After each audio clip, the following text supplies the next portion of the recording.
I looked over it and I looked at the qualities in the 5 categories of open growth, intellectually competent, loving, religious, and committed to doing justice. And I wanted to see how I would fit in each of those categories and maybe give you guys some insight, give you some examples that you can all relate to. So the purpose of this is just to give you those examples. This profile is very important in Jesuit schools because we teach these principles of pure personalis, omnium de gloriam, men for others, all of that, and that all coincides with everything that we do here, and learning and becoming adults and how we live our lives. So to start off, open to growth. Last year was a very long and hard junior year, academically, athletically, socially, service, I'm sure for all of us. We were trying to, fill our resumes and get good grades and try to prepare ourselves for college. It was a very tough year. It was a lot of work, very stressful. And towards the end of the year, I was looking for something that would kind of boost my resume a little bit. So I decided that I would try and run for student government. And to be honest, I did it completely for the college resume and didn't exactly know what I was getting myself into. But I ran, and luckily I was voted vice president, and I'm glad to be working with Pat Bartholomew and the rest of the senior representatives. But a day later, we came up with the idea to do polos for finals, and I thought that would be fun. It's very hot, and I'm sure the student body would appreciate that. And we sat down with Dr. Grad in his office, and before we even got to that issue, he really laid down, he told us that he has very high expectations for not only the student government, but for the senior class, and that he was very, very pleased with the way that the class of 2011 handled everything last year with the bomb squad and the TVs and everything else. And he told us that we were the front runners to lead our class to success.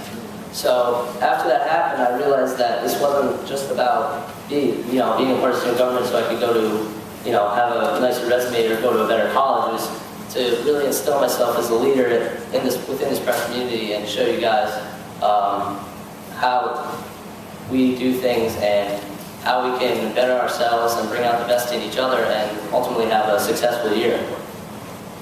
So the second category is intellectually competent.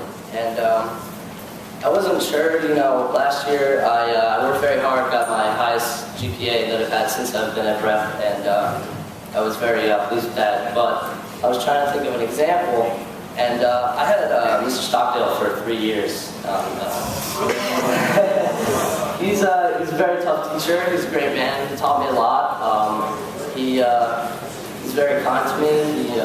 And I think we spend a lot of time together here at prep, and appreciate all his work. But like Mr. D said, he had his physics teacher teach him something about a stupid rocket. He didn't care about it, but in the end he got a 5. Mr. Stockdale made me do AP parts that probably took an hour every night, and I never understood why I was doing it, but I ended up getting straight A's in his class, and I learned a lot, not only with the scriptures or with a Jesuit education, but just how to be a better person and what it means to be in a Jesuit high school. Religion, last year, like I said, was a very busy year, very stressful, and kind of halfway through the year, around February, it kind of hit like a breaking point. I was fed up with school, I was just tired of working all the time, and I decided to go on a Kairos retreat, and I knew that was something that kind of was a very big tradition in the prep community, and it was very important to do. So I did it, and it was a wonderful experience.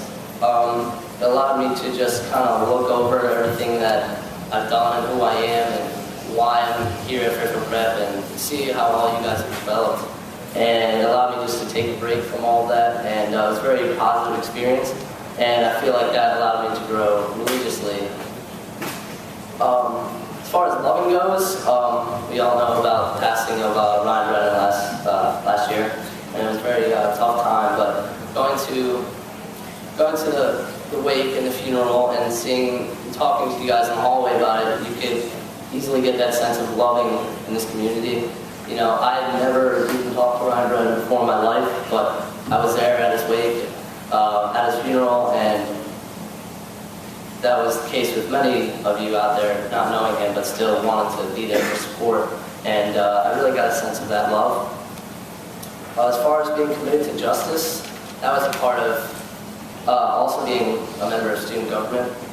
What happened last year with Bomb Squad, like Pat said last year, was it's very demeaning to our school. We have a very good reputation, and we don't want to destroy that, but we definitely tainted it a little bit. But I believe that we can come back from that. And just seeing how the student government of 2011 deal with that, they were committed to justice. They wanted to bring it back. They knew that they had made a mistake. They represented the entire student body, and they brought it back, and it was better than ever. We won the hockey state championship, and we did it with a supporting cast of our Bomb Squad, who necessarily was not cheering against the other team, not nearly as much.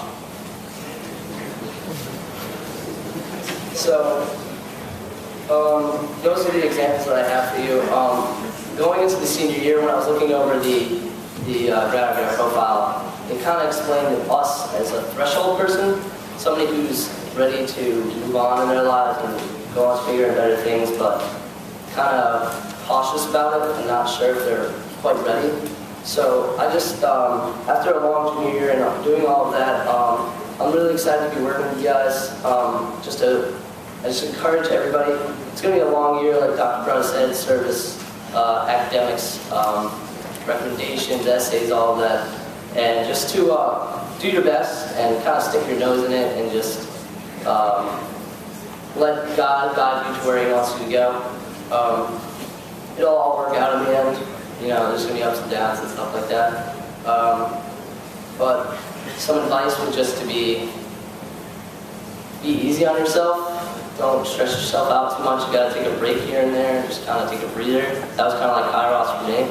And I just encourage you guys, as you're applying to colleges, figure out what you want to do in life. You might not know specifically a job, but look at your own unique personalities and abilities and characteristics. We have a very diverse group of kids right here. And as one cohesive bond together as a class of 2012, we can accomplish a lot this year. And everybody is going to have their say in that. And so I just encourage you to find that untapped potential and just do what you love, because it doesn't matter what kind of salary you're making or who thinks, you know how people feel about what you do. It's just doing what you love. So I encourage all of you to just fit this profile of openness to growth, intellectually competent, loving, religious, and being committed to justice. And I'm sure that all of you will be able to do that through your service this year. And this is our senior year. This is what it's all about. We're enjoying our last few months here at prep, and it's really gone by fast. And we just need to all really work hard, work together, and just enjoy it. Because before we know it, like we said, on June 3rd, we'll be getting our diplomas and we'll be on our way. And when we come back here for reunions or whatever it may be, that bond will never be broken, and we'll always have that. And we have prep to thank that, and we have the Jesuit education to thank as well. So I wish you guys the best of luck. I look forward to working with you, and let's have a good year.